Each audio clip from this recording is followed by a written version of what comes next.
All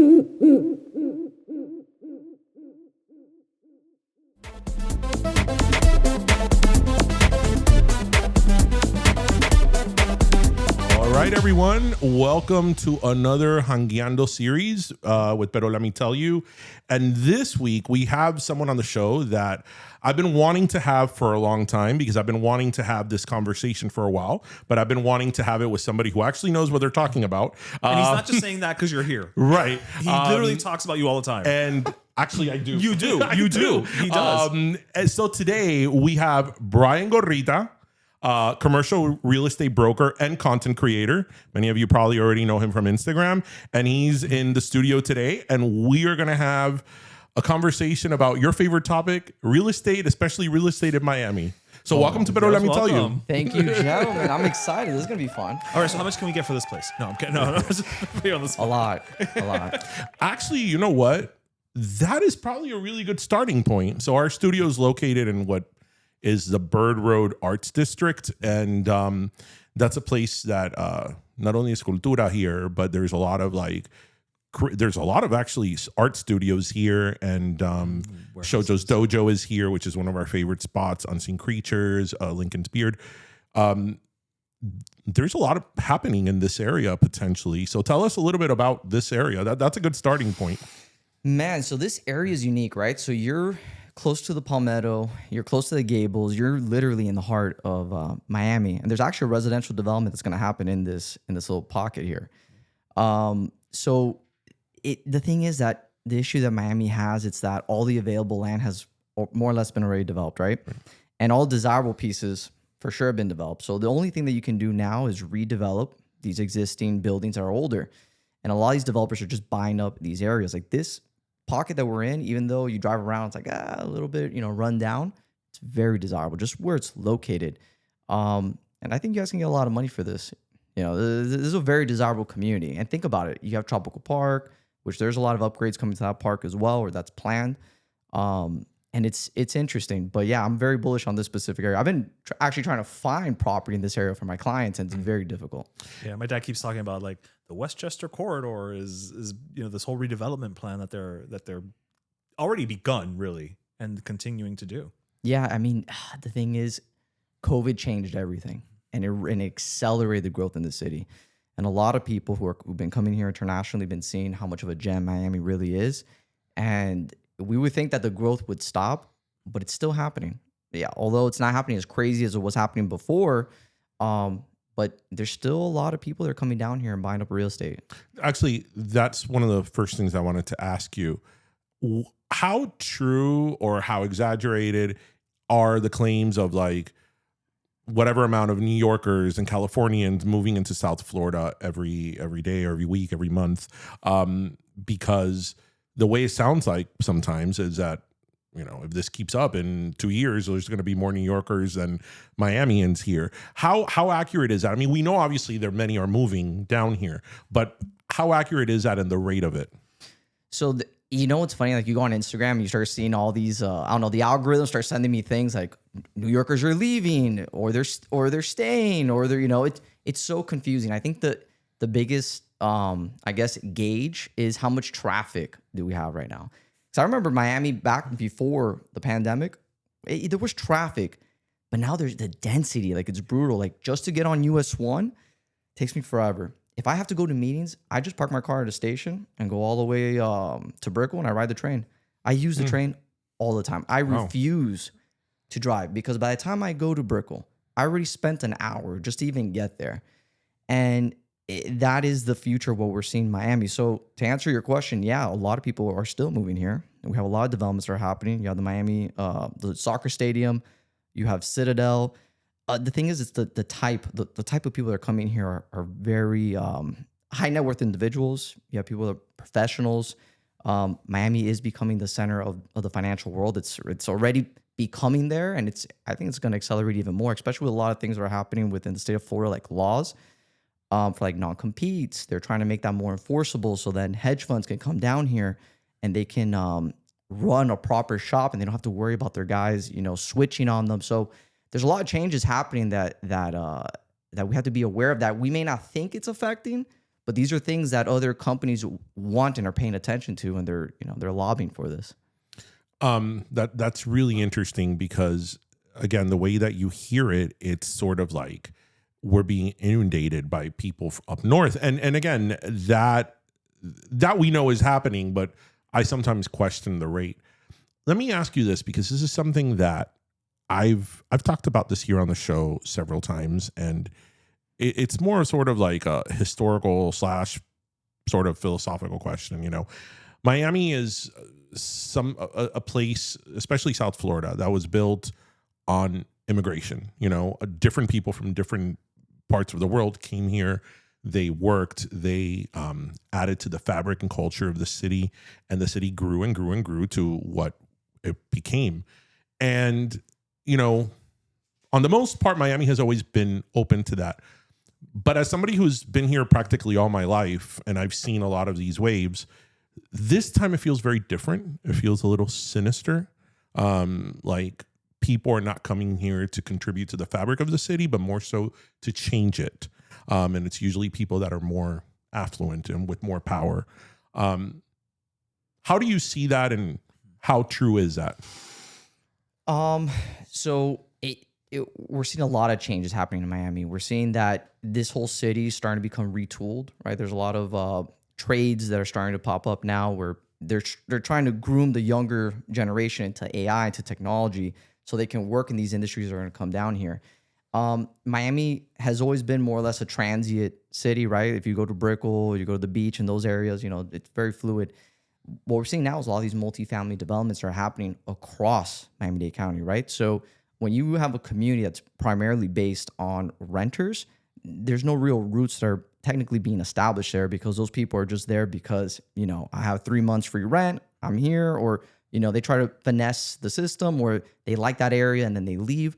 So it's difficult, because to answer your question, yeah, Miami's changing. It's not like how it was five years ago, Yeah. 10 years ago. It's a different crowd. And we're seeing a lot of multifamily developments coming up, which is great because we need that, right? Affordable housing, and there's all these different laws that are coming in there to help people to stay in Miami. But to answer your question, yeah, the thing is, Miami's changing. And I think the residents here, we need to be aware, right? We need to be, hey, like, this is happening. How can we adapt to this? So I did a poll recently, probably a month ago, asking how much you need to make to live in Miami. I remember that. The amount of people that told me you need to be making over $200,000 to survive, and we're talking about just a car, mortgage, basic. We're not talking about anything crazy. Was astronomical. So, and what's the actual answer?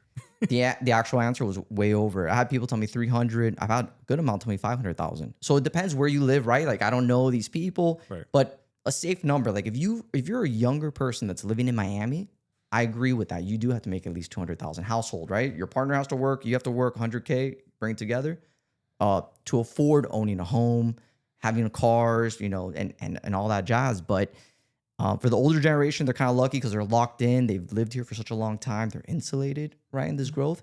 But the transition that we're seeing in Miami is difficult, right? Because think about it. For younger people who local Miamians, right? If you want to buy a house in Westchester, it's like $1 million, right? In Kendall, 700, 800,000. Put the interest rate where it's at right now, you're talking about a heavy payment. So, and it's tough. And the owners, as much as they want to give it to, families, it's about money, right? You're not going to drop your price that you can get $1 million for just to help somebody. That very rarely does that ever happen. So we ourselves have to come to a realization that Miami's changing, and that we have to retool ourselves. We have to be prepared for what's already happening here, because it's not going to stop, at least from what I'm seeing. Now, of course, the hype is already slowed down. We're already seeing houses sitting on the market for a long time. Miami is cooling down. It's happening across the country. But Miami is very unique because we're just an international hub. Yeah, I was going to ask, when you were talking about the $1 million houses in Westchester, it literally was like the block behind my parents' house recently sold for that. Great neighborhood. I grew up there. Not $1 million house neighborhood. I mean, it's just not. Think about that. And do you're saying that things are starting to cool down, houses sitting on the market. Do you think there's ever going to be a way to put the genie back in the bottle, so to speak? Or is this just the new reality? Or is it going to be a situation of like, the longer things sit, okay, well, I'll lower it. And then we'll kind of plateau, if not to where we were pre-pandemic, but closer? It's weird because this cycle that we're in right now, although it was like debt fueled, a lot of people were getting all these loans at 2%, but that's the issue, right? During COVID, a lot of people who own homes refinanced until it's 2-3%. So there you go. 2.3, baby. Never selling that never house. sell. Never Never sell. There Never is a selling that guy house. who to this day, he said that too. Whenever he sees me, not even him, will ask me, no, bro, but come on, for real. Did he really refinance it for 2.3? I bought my house in 2018 at a 5.6. Then when COVID started, I refinanced to a 3.9. Then after a year and a half during still COVID, I refinanced to a 2.3. Brilliant. I look at my mortgage statement every month and look at that 2.3 and I'm like, yes. Your mortgage is cheaper than the majority of people's rent. Yeah. You know, think about how crazy that is. So to answer your question, I don't think that we're going to see housing go down too much. You know, I do think at some point, it depends, right? Like how much inventory is going to come online. Like you said with the New York, is that still going to happen? Is that trend migration still going to happen? I think it is, but it's slowed down a good amount. Our price is going to go back down to, in Kendall, you can get a, you know, nice single family home for $350, you know, $400. No, I don't think that time is there. Something really crazy has to happen in the economy where people start losing jobs and there's pressure to sell, to actually want to do that, right? And even people who have the 2% and they may have bought, you know, crazy in that COVID rush, it's hard for them to sell that home because then now they're selling out of that to go buy into a home that's maybe a little bit bigger at an 8%. Well, that's the thing. Where do you go? Where do you go? So you're like, you're landlocked. You're like, hey, I'm gonna ride this wave. I'm Hope gonna you like your house. Yeah. Because you're there. burying it. You make all this equity. Okay, great. I made $400,000 from selling my house. So where am I going with that $400,000? I mean, I'm not going to anything lateral. I mean, over what I have now. So why do it? I'm glad he asked that because I mean, are you native from Miami? 100% born and raised. So I can hear the Miami accent in there. You've seen the waves. You know, obviously we think back on 2008, 2009. Like during that time, I did a lot of foreclosure defense and loan mitigations, mortgage mitigation, and you know, I saw that firsthand. What happened, but as you said, that was a very special set of circumstances because the whole country was in a huge economic mess and it caused that housing crisis. And, you know, here in Miami, as I used to say, I'm like, half of Miami is in foreclosure. I mean, it literally was. And home prices obviously dropped. But as you said, that was a very specific situation, which hopefully that won't happen again. So do you see how Miami is now? Because I know a lot of times within real estate professionals, they go back and forth with this question. Do you see the market crashing or correcting itself? I think the market's already correcting itself. So if you look at rentals around the market, especially like mom and pops, right? Those are sitting in the market for extremely long. You can go into Zillow, you can look at it. I've seen realtors, properties sit on the market, then they remove it, then they put it back in, then they put it at a higher price, and they play all these different games. I feel like the consumer's already tapped out, right? There's only so much you can pay. You go out to eat, just two people, it's $100. Yeah. Right? Wow. On a good day. On a good day. You didn't have a drink, but and a drink, forget it, that's already $200.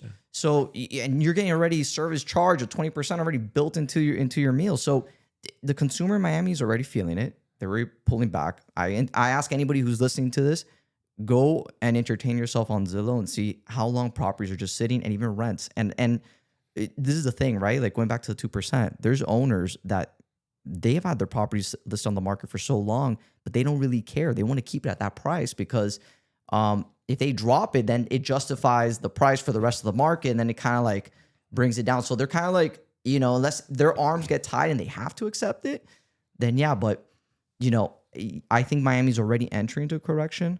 Is it going to be a drastic correction to answer you? Going back to 2008? I don't think so. Yeah. But can it happen? Yeah, if the economy, you know, happens, the tariffs, all that, whatever I said goes out the window. But yeah, so right now Miami's already in a correction, although mild, but not massive.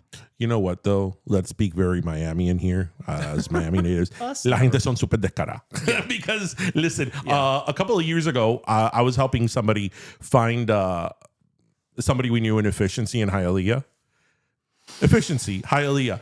People wanted like $1,200, $1,500, and they would ask, this was for a retired older person, and they would be like, "Va a estar ahí el día entero? Is he going to be there the entire day?" We're like, "Yeah, he's retired." "No, we don't want him here." And I'm like, "Wait." Wow. On top that you are asking $1,500 for a room that is the size of this studio, right? And you have one wall AC. You don't want the person to be here. Like, la gente también son like super descarada. Oh, super, man. It's disgusting because it's like, I don't know, man. It's greed at the end of the day. Greed. It's a business. I mean, we all want to make money, and obviously, Yeah, if you own a home, sure, you want to make it equitable, but damn, like some things are just they're crazy. What do you think? Because this is something that, as somebody who's from here, and I love Miami, and I think about other people and how they're making it through. What do you see as like the pockets or the areas that are sort of in the crosshairs or most in danger of like redevelopment? Because I always think of like Little Haiti, A La Pata, things like that. What are those areas that really are in like the crosshairs? Well, man, I want to say everywhere in Miami, pretty much everywhere. But if we're gonna look at more, areas that are really gonna start seeing that change, the closer east you go. So along the MetroRail, along that whole entire corridor, already you're gonna see a lot of changes happening there. Little Haiti is already seeing it. Wynwood. Completely. Yeah. Wynwood is not Wynwood anymore. No, Wynwood's something completely. I remember when it was Wood. Remember Wood Tavern or whatever it was? Yeah. Yeah. You can go there for a good time. It wasn't too crazy. Then out of nowhere, you look, this building came up. This building came up. Once they changed the design district, That's it. that's it. It was downhill from there. Downhill. And it's a whole different vibe now. Very high end, very nice. I mean, they really did a great job changing it. They really, elevated that community. But not all development's bad, but you gotta have like a balance, right? You can't build a new city on the bones of the people that built it, right? Like you have to have that type of consideration because if you're gonna build this massive development, how are you gonna keep the people in there? Which there's laws out there now that for affordable housing, but this is something we have to think about. So yeah, the Little Haiti is a big area. There's gonna be a massive development happening around the Little River. They're going to have over 5,000 units. Edgewater.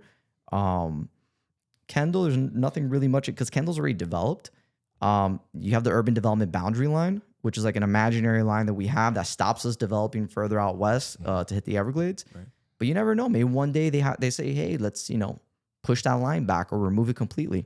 I really hope they don't. It's funny because I remember the minute they do, that's it. The Everglades are gone. A couple of years ago. No. I mean, because a couple of years ago, I was driving. I was actually looking for an address in Kendall Drive, and I reached the end of Kendall Drive. Like it literally. Have you ever reached it? No. It like literally ends in the Everglades. Like there's just swampland in front of you. It's a hard stop. You cannot go. It's a hard stop. Right. It's like when you get to that traffic sign that's like both arrows both ways. It's a hard stop. I'm like, oh crap, the end of Kendall Drive. I've lived in Kendall all my life practically, and I had never reached the end of Kendall Drive. Yeah. No, that's a whole different area, man. Yeah. And those people there love their privacy because they have like large estate homes. Sure. You have a little house on like 5 acres, so it's a different vibe there. Yeah. If you live there, you work there as well. I mean, I think, right? I mean, I would hope then you will live in your car if you work in like the Gables or in downtown. Brother, I don't know how people like. I love Homestead, but to go into that traffic is brutal, man. They have to start building some type of work center down there, like serious, so people can actually, There's a big one in Palmetto Bay, like a big office complex, but I don't know how successful that is. But let me ask you something, because this is something we talked about the other day on the show here, but you're an expert, so I really want to hear your take on it. It was in the news a couple of weeks ago that the Live Local Act. Mm-hmm. I know that's been somewhat controversial. It's been around for about 2 years, and it was on the news a couple of weeks ago that they're trying to expand it, and the possible expanded Live Local Act could potentially put a lot of the Art Deco buildings and architecture in South Beach in danger, literally. What is your take on the Live Local Act? And what is also your take on the possible expansion and how it can affect South Beach or many other areas in South Florida. You know, that there in that South Beach area, I think they're gonna fight that, right? So I don't know if that's finalized yet. I have to do a little bit of research on that specifically. But speaking about live local in general, I think in essence it's good. It depends. It doesn't work for every area, right? So I interviewed one of the council members of Hialeah, and they were very firm about live local really doesn't work here because of the price. Because the way the live local works is that, you know, I'll give you just an example. Out of 100 units that you want to build using live local, 40% go towards, you know, affordable workforce housing. And then you receive some type of a tax, like abatement, or, you know, you don't have to pay too much Like an taxes. incentive. It's an incentive. Not to confuse the audience, but it's an incentive for them to build. And then those 40% of those units, which are 40 units there, would go towards within the area median income that meets it. So if you have a 2-2, there's like a chart that they have, and you follow that whole thing. I think it's great. The thing is, like, this whole entire affordable development is tough, right? Because you have to balance profit, and then you have to balance, you know, the need of the community, because housing is so essential. I think live local, in essence, is something that's good, but you really have to monitor it correctly. Like a lot of smaller municipalities, like the city of Doral, they stopped, I believe, a few of these live local because, think about it, you're putting all these developments there, but then that tax revenue is not going to exist. So you're going to have a higher level of service in that area, but the tax base has shrunk for that property, right? So, you know, those are things that we're going to start seeing with live local that need to get ironed out. I think in essence, it's good in like higher dense areas like Brickell, definitely, because think about how expensive it is to rent in Brickell. So you need things like that. South Miami, you know, I don't know about the Gables, if that would work there, but more of those high trafficked areas, yeah, I think live local can work. But, you know, it's something that there's no one size fits all approach. It just seems like one of those good intentions, quote unquote, that could very easily get derailed. Yeah. You know what I mean? Yeah, because yeah, it's yeah. one of those, well, we're going to knock down this, you know, church that's been here for 1,000 years, but we're going to put in affordable house. Like, what are we trading off here too? You know? You know, and that's the thing. So the unique thing about the Live Local Act is that you know, it's an accelerated process, right? You go through administrative approval and reviews.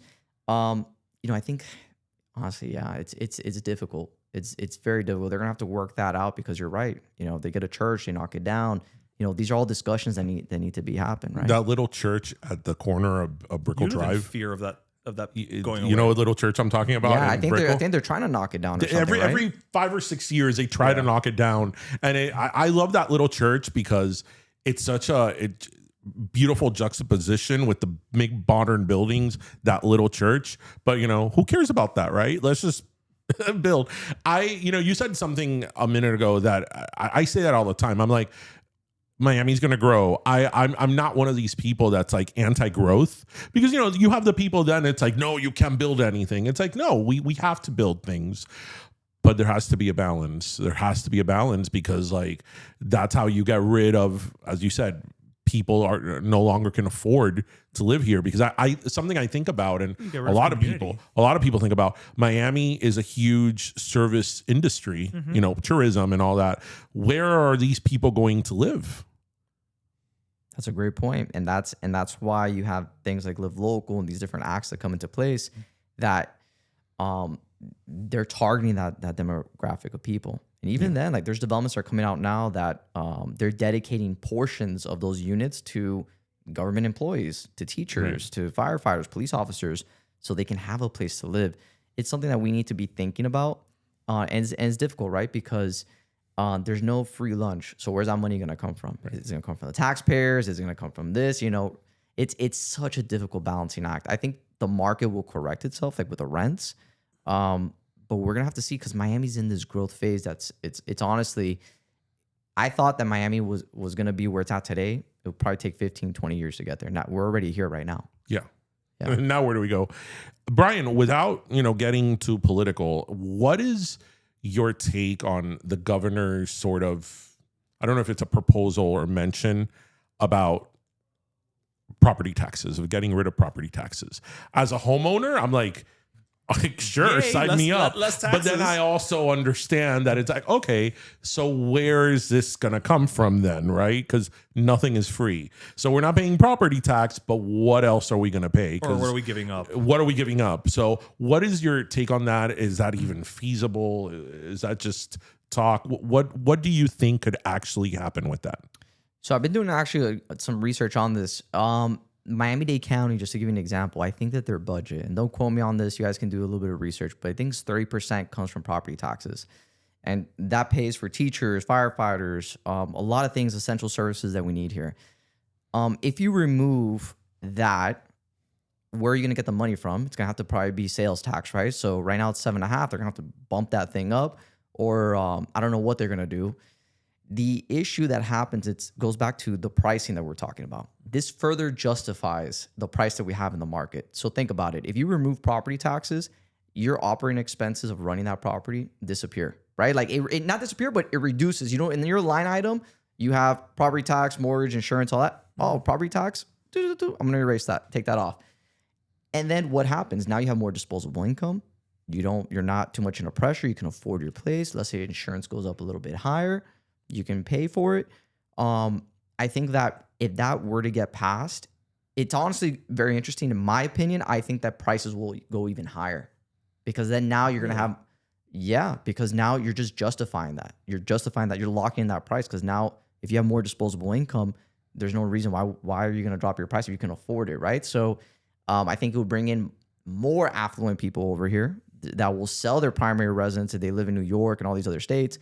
We're already seeing that happen right here. Think about it. If I can buy my home for, I'm assuming, because I think he said something that if it's within a certain price range, but think about it. If I can get a reduction on my property taxes, it's going to be interesting how they do it. They just have to, I don't know how they're going to finesse that. But if it does get approved, it's going to be a radical change here. Whenever I hear things like that, I'm like, yeah, that's good to be true because I think so. It's like okay, What's the other shoe? Yeah. yeah. Well, I think they're going to put it. So I think they're going to put it up for vote. Like it's going to end up on a ballot. And think about it. If you're looking at that on a ballot, and you're like, oh, I don't have to pay property taxes.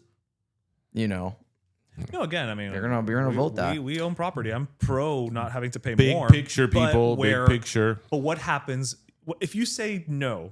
What happens, right? Like, what's the next step beyond that? Yeah, and then you call los bomberos, and they don't come because they don't have a truck. He said, like, la casa you just wound up paying $1 million for in Westchester. You see? But you know what? I hadn't thought about that because I'm not in this field like you are. That if you're not paying property taxes, you have more disposable income. So your budget now for the house, your monthly budget can afford a more expensive house because now you're not paying $1,000 a month in taxes or whatever it is that you pay.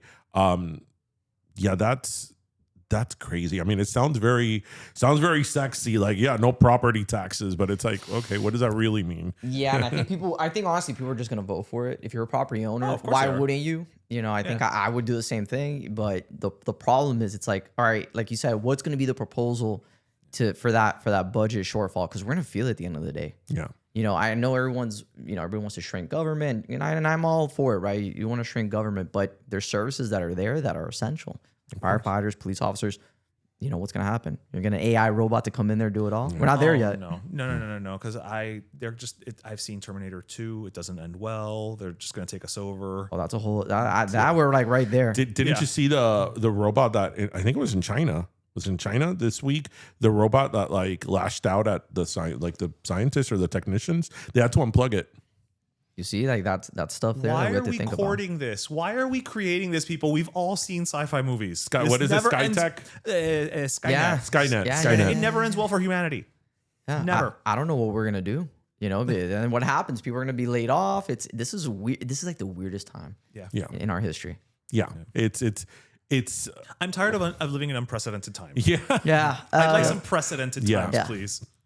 So, Bryan, what is happening with Sunset Place?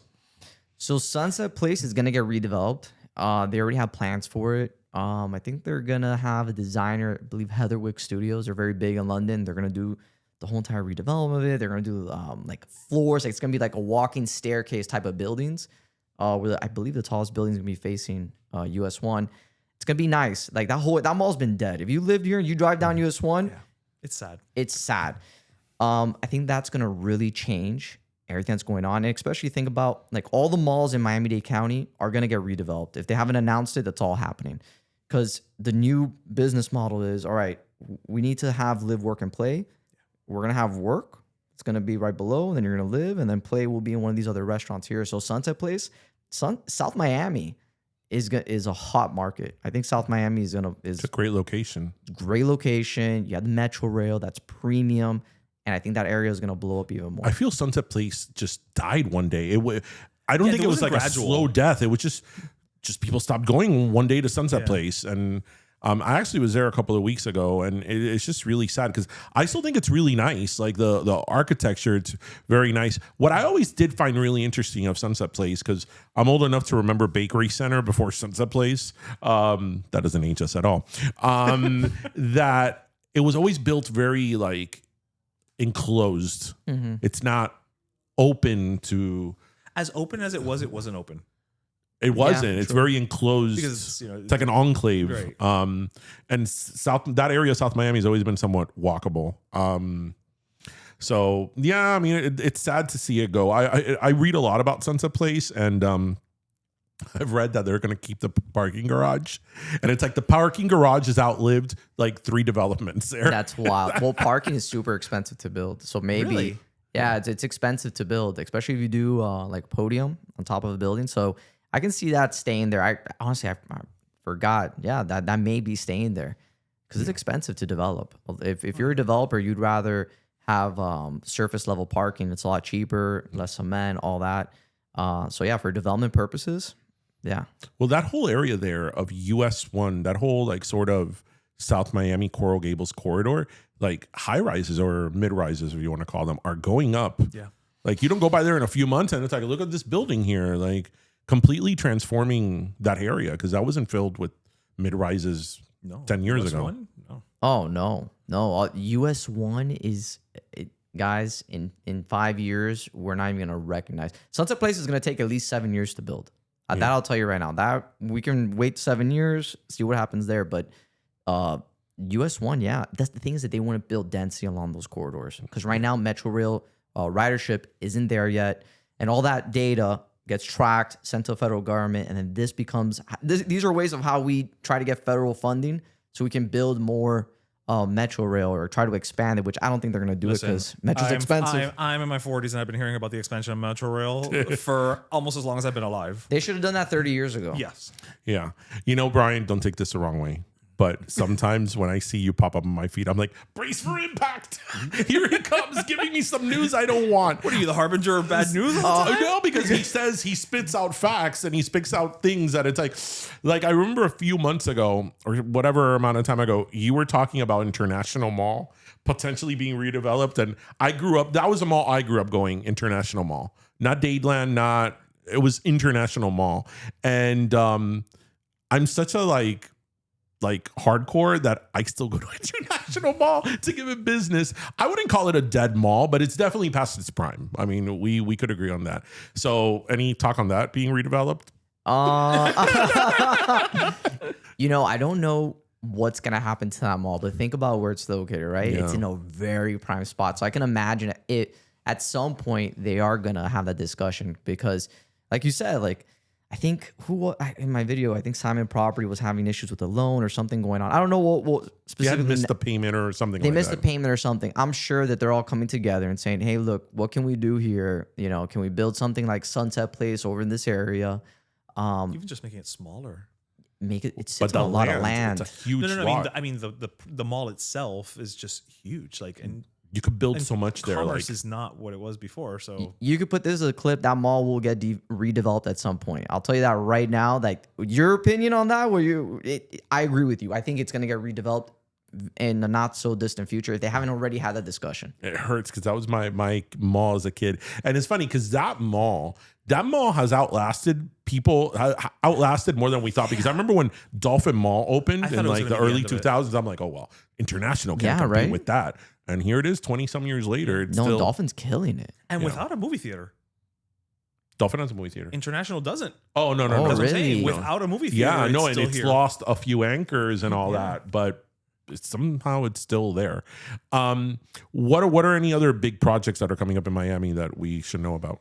Man, so another area that we're seeing a lot of growth is in Coconut Grove. Oh man, that whole area is growing a lot. There's a lot of interesting things. A few videos I'm gonna be dropping pretty soon about it. Getting a scoop. Yeah. I'm not gonna say it right now because I'm waiting to get some hard confirmation. Maybe offline I'll talk to you about it. But there's a lot of development that's happening there that's being planned. I think where it's located. As somebody who doesn't have a dog in this game, I just want to let you know that I do not like the new Coco Walk. It's sterile. It's just boring. It's generic. It's nice. I'm not gonna say it's not nice. It's generic. nice. But say what you will about the old Coco Walk, it had character. Mira, for better or for worse. The new Coco Walk is nice in the same way that all the actors on the CW look nice. Well, Fat They're Tuesdays, right? Remember interchangeable. that? Fat Tuesdays was a spot there. That's what it was. I was trying to remember what the name of it was. Thank you, Fat Tuesdays. Tutu Tango. How the moon was there at one point. The Gap. Baja Beach Club, Dan Marino's. Then there was a Cheesecake Factory, a Chili's. That was the first Cheesecake Factory I think I ever went to. I think that was the first yeah, one. they did have one there. Yeah, they did. They did for a while. Los Rancho. Los Rancho was there too. The movie theater. Well, the movie theater is still there. Yeah. It's just I don't know. It seems very sterile. I mean, obviously they know why they did it. I imagine the old Coco Walk was dying down, but I feel Coconut Grove is one of those places that like it has its ups and downs. Like I remember when I was a kid, it was sort of dead. Then when I was like a young adult, then it kind of came back, and then it kind of died down again, and now they're trying to make it happen again. And it's a different demographic, right? So think about all these like firms, these Wall Street hedge fund firms. You get young associates, they're making $200,000 a year. Where are you gonna put them? Maybe they can't afford Brickell. You got Coconut Grove. There's a lot of people that don't have cars that have moved here. That just think about it. Us as people in Miami, we've never really taken the MetroRail. Public transportation is really not that good here. It's terrible. I was gonna say you're being. Yeah, it's terrible. Except the rail. The rail is good, but everything else doesn't go anywhere. Yeah, it just goes a straight line back and forth, Right. which is good, convenient. But a lot of people don't have cars, and I've been seeing that, especially the newer, younger people that are coming over here, the young professionals. If you live in Brickell or you live in Coconut Grove, they just walk to the station and they go and they work and they just stay within this little area here. It's actually interesting. Yeah, and that's why you get people who are like, oh, I don't know anybody who's from Miami because they never leave their Coconut pocket. Grove. Coconut Grove is really interesting. It's a really charming little area. Used to be fun. I remember there was some girl who was an influencer. I don't even know what type of influencer she was.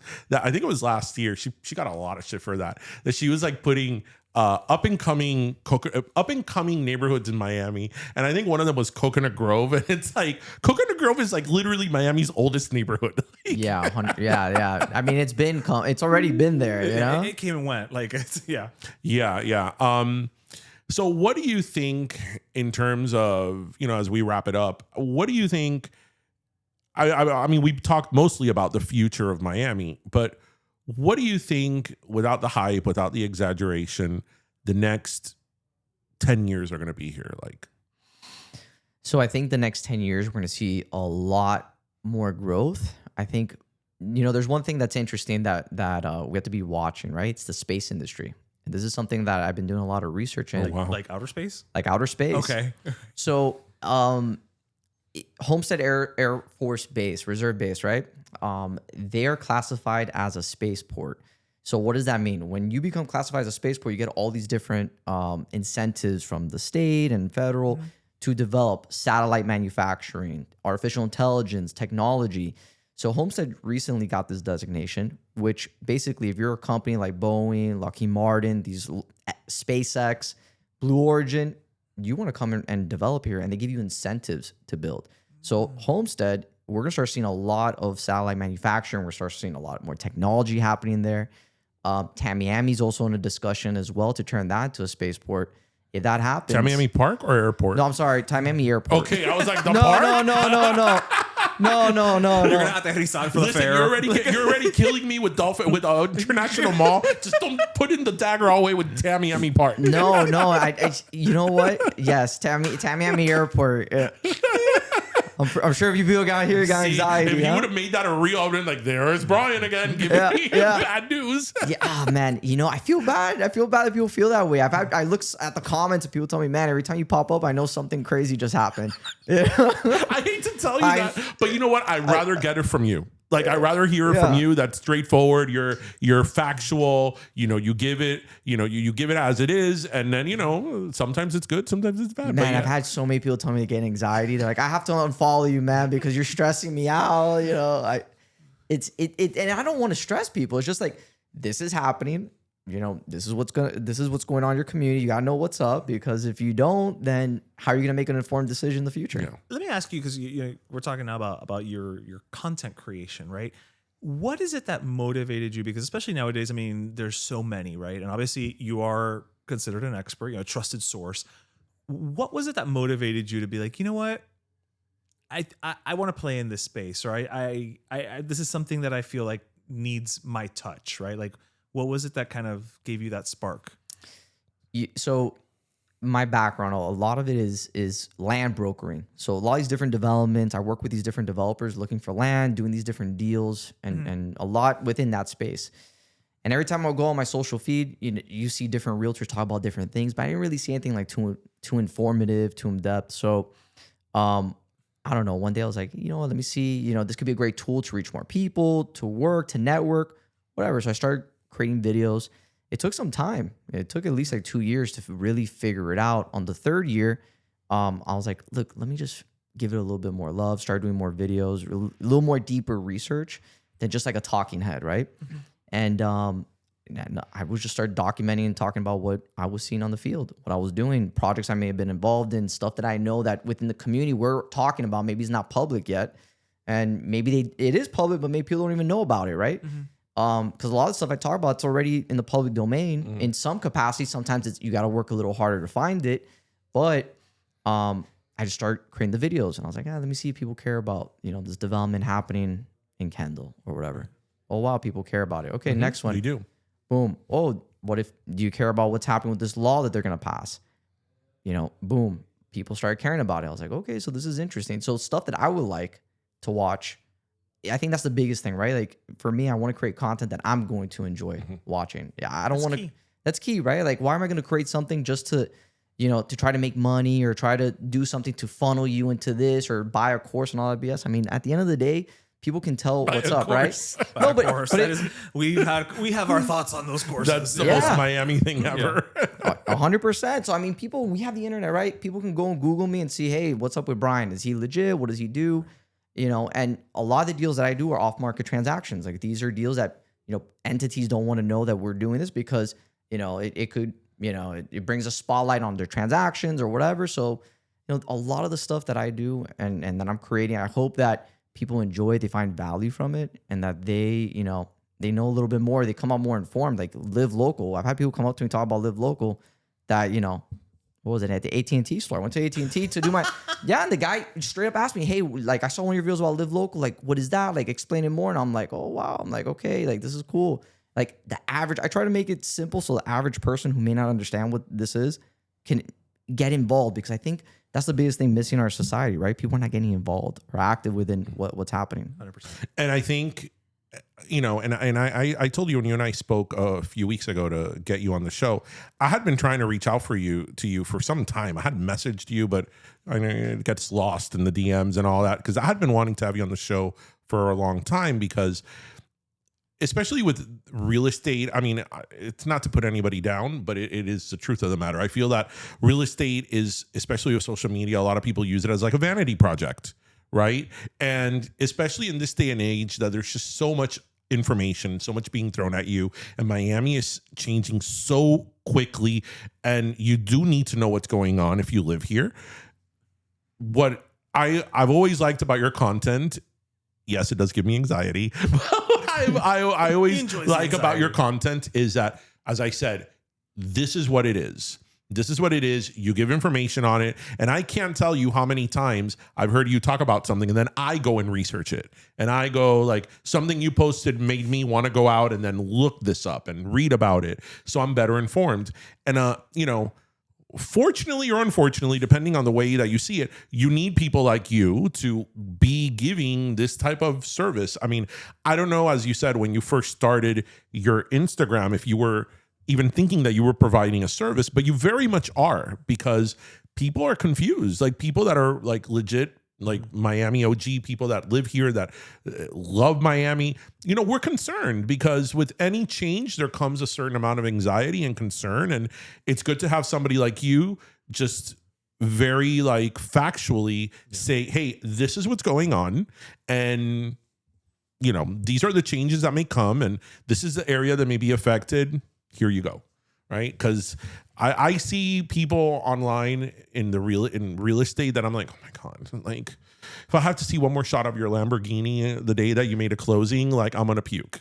Like this is not helping anybody. It's crazy how people think that that's how you're going to, you know, people care about that. I don't really care about any of that stuff. Right. Yeah. Like that's not, I like real estate because of I love deals. I love putting deals together, and I love the research side of it. That's something that really has driven me crazy. I love seeing what's going on.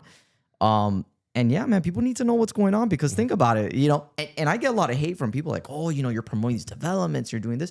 It's not that I'm promoting it. I'm telling you, it's already happened. They already approved it. They paid for it. Right, financing's there. It's happening. It's happening. This dirt that I'm standing on is going to get redeveloped. And, you know, people also have to take in consideration, like, those developments are also improving the community. But that's why it's important that the community gets involved within these developments, because if you're not getting, like, speaking about it or voicing it to your, you know, your elected officials, you know, your input doesn't get added in there, right? So those are things that are important. Yeah. You know? So thank you for your service. It really is a service. And that's why your Instagram has, I mean, it's grown a lot. Like you have a lot of followers, because I think especially in Miami, people are constantly looking for authenticity. And that's something that you're very authentic. And it's one of those that you either get it or you don't. And for people that really want authenticity, in your case, in real estate, to me, you're the person to go to. Like, it's what does Bryan Gorrita think about this? Thank you. I really appreciate that. And I'm glad that you know, you guys brought me on here, and in my opinion, you know, I'm just, you know, every day I'm learning something. I'm learning something new from everybody, you know, and it could be something from the comments. It could be people like me on the street. And it's important, you know, that we talk about this stuff. But yeah, man, even I get anxiety too. So don't think that I'm out there. He gets anxiety rolling his own comments. No, he's giving himself anxiety. No, I go to these developments and I'm like, wow, this is happening right here. I'm like, oh God, I already know what's gonna happen. Like even when I hear it and I research, I'm like, oof. I mean, this is gonna be big changes happening here, you know. And it's like, but what do you do, right? You gotta adapt. You gotta move. Miami's a hustle culture. You gotta hustle. That is true. Oof. Always. That's always been the case here. So, Bryan, thank you so much for being on our show. For those of us who don't follow you, tell us what your handle is. It's Bryan Gorrita. Just my name. You can find me on TikTok, any of the social media platforms, and hopefully you guys enjoy the content, and you know, try not to get too anxious. That's all I can tell you. I feel like he's talking right to you when he says that. Yeah. No, man, but it's good because he's providing a service. It's good anxiety. It's to be prepared. Bryan, thank you so much for being with us today. Thank you, guys. We really appreciate it.